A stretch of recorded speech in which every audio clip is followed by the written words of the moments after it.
নমস্কার, আমি বিশ্বজিৎ। শান্তিবাস্তুতে আপনাদের স্বাগত। আজ আমরা বাড়ির NNE কোণ সম্পর্কে আলোচনা করব। এই NNE কোণটি কোথায়?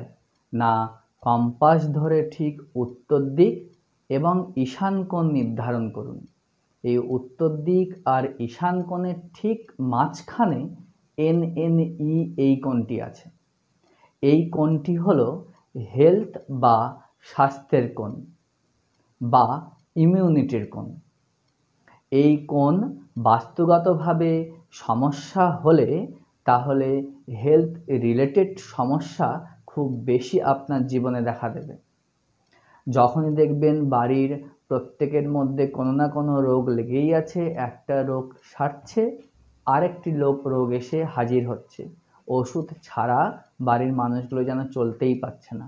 সব সময় একটা সকলের মধ্যে অসুস্থতা ভাব। ডাক্তার ছাড়া আপনি চলতেই পারছেন না। তাহলে আপনি এই NNE কোণটি দেখুন। এখানে কোনো অবশ্যই বাস্তুগত দোষ আছে। বাস্তুগত দোষ কিভাবে হয়? না, রঙের জন্য হয়, টয়লেটের জন্য হয়, কিচেনের জন্য হয়, আরও অনেক কিছুর জন্য হয়। সেগুলি আমরা একে একে আলোচনা করব। প্রথমে আসি রং সম্পর্কে। এই NNE কোণটি উত্তর দিকের একটি কোণ, তাই এর উপাদান হলো জল বা ওয়াটার। নীল রং বা আকাশি কালার এখানে খুবই ভালো। এছাড়াও আপনি অফ হোয়াইট বা মিল্কি হোয়াইট এখানে করতেই পারেন। কিন্তু এই NNE কোণে যদি কোনোভাবে লাল রং বা ফায়ার এলিমেন্ট, অরেঞ্জ বা পিঙ্ক কালার চলে আসে, তাহলে হেলথ রিলেটেড প্রবলেম খুব বেশি দেখা দেয়। ডাক্তার দেখিয়েও রোগ সারতেই চায় না। তাই আপনি এই রঙগুলো পাল্টানোর ব্যবস্থা করুন। যদি লাল, পিঙ্ক বা অরেঞ্জ কালার এখানে থাকে, তাহলে আপনি সেগুলো পাল্টে আপনি আকাশি কালার, অফ হোয়াইট বা মিল্কি হোয়াইট এখানে করতে পারেন, তাহলে বেশ হয়। উত্তর দিকে যদি এই NNE কোণে টয়লেট আসে বা কিচেন চলে আসে, তাহলে মারাত্মক হেলথ প্রবলেম দেখা দেয়। হাজার চেষ্টা করেও রোগ যেন সারতেই চাইছে না। তাই এখানে কিচেন যদি থাকে বা এখানে টয়লেট থাকলে সরিয়ে ফেলাটাই ভালো। অনেকে এই টয়লেট বা কিচেনে রেমেডি করার চেষ্টা করে। রেমেডি হিসাবে আপনি টয়লেট প্যানের চারদিকে নীল রঙের 4 ইঞ্চি বর্ডার করতে পারেন, বা গ্যাস ওভেনের নিচে আপনি সবুজ রঙের ম্যাট পাততে পারেন।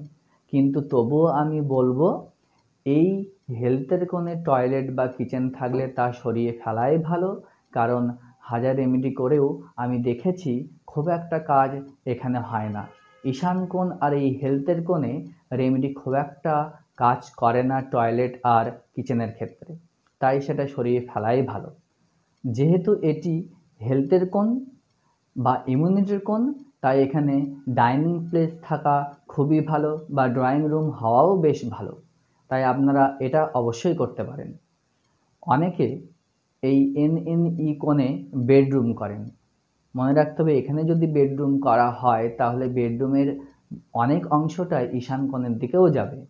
এখানে বেডরুম খুব একটা খারাপ নয়, কিন্তু যদি ঈশান কোণে স্বামী স্ত্রী থাকে তাহলে সমস্যা হয়। বয়স্ক ব্যক্তি বা বাচ্চারা এই ঈশান কোণ রিলেটেড বা NNE কোণে থাকতেই পারে। এই অতিরিক্ত অসুস্থ কোনো ব্যক্তি অনেক সময় দেখা গেছে এই NNE কোণে শুলে বা এখানে বেড থাকলে অনেকটা দ্রুত সুস্থ হয়।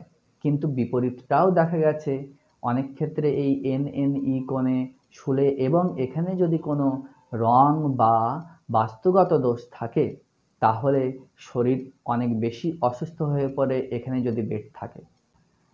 অনেকে এই NNE কোণে ঠাকুর ঘর করার কথা বলেন। এই NNE ঠিক ঈশান কোণের পাশেই একটি জায়গা। তাই যদি এখানে ঠাকুরঘর করার কথা বলেন, তাহলে আমি বলবো যে আপনি ঠাকুরঘরটা পাশেই ঈশান কোণে নিয়ে যান। এই NNE কোণটি হেলথের কোণ, আর ঠাকুরঘর যদি করা হয় তাহলে সেখানে অনেকটাই লাল জিনিস ব্যবহার করা হয়, সেক্ষেত্রে হেলথ আরও বেশি বিগড়ায়। যদি আপনি লাল জিনিস অ্যাভয়েড করতে পারেন তাহলে ঠাকুর ঘর এখানে করতেই পারেন। অবশ্য ঈশান কোণেও ঠাকুর ঘর করলে লাল জিনিস বেশি না রাখাই ভালো। এই হেলথের কোণ বা NNE এই কোণে আপনারা দেখবেন অনেকে আবর্জনা স্তূপ করে রাখে বা আবর্জনা জমিয়ে রাখে, বা এখানে কোনো ডাস্টবিনে রেখে দেয়, বা পুরনো অনেক খবরের কাগজ এখানে টাল দিয়ে রাখে। এছাড়াও এখানে যদি কোনো ক্লাটার বা ভারী জিনিসপত্র রাখা হয় বা কোনো খারাপ ইলেকট্রিক জিনিসপত্র রাখা হয়, তাহলেও শরীর অনেক বেশি বিগড়াতে শুরু করে এবং তার কারণও খুঁজে পাওয়া যায় না। তাই এই কোণটি সবসময় পরিষ্কার পরিচ্ছন্ন রাখার চেষ্টা করুন, তাহলে দেখবেন শারীরিক সুস্থতার দিক থেকে অনেকটাই বেশি আপনারা আরাম পাবেন। এবার আসি এই NNE কোণে মেন গেট নিয়ে। এই NNE কোণে মেন গেটের দুটি পদ আসছে, একটি হলো N6 আর একটি হলো N7। এই দুটি কোণ বাস্তুগত দিক থেকে বা এই দুটি পদ মেন গেটের ক্ষেত্রে খুব একটি শুভ নয়। N6-এ যদি মেন গেট আসে তাহলে কি হয় না, লোকে আপনাকে সন্দেহের চোখে দেখবে, অবিশ্বাসের নজরে দেখবে, এছাড়াও কাজের থেকে বড়াই বেশি করার প্রবণতা দেখা দেবে, লোকে আপনাকে এড়িয়ে চলবে। এই সমস্যাগুলো N6-এ যদি গেট পড়ে তাহলে হয়।